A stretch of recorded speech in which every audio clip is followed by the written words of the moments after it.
位於九龍灣常悅道嘅零碳天地係全港首座零碳排放嘅建築物，由建造業議會同政府合作發展。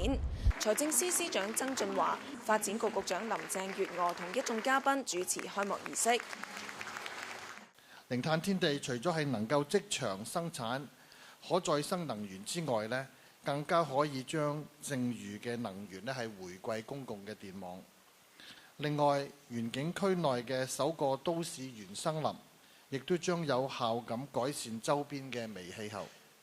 零碳天地利用太陽能板同生物柴油產生可再生能源，亦有高流量、低轉速嘅吊線，加強空氣流通。佔地14,700平方米嘅零碳天地，除咗展覽場地同辦公室之外，綠化區佔咗一半。種咗300幾棵樹，大部分係本地品種，亦有全港首個都市原生林。喺綠色建築認證評估制度 BEAM+ 之下，零碳天地暫時獲得頒發最高嘅鉑金級別。呢度會開放俾公眾參觀，預計每年接待訪客達4萬人次。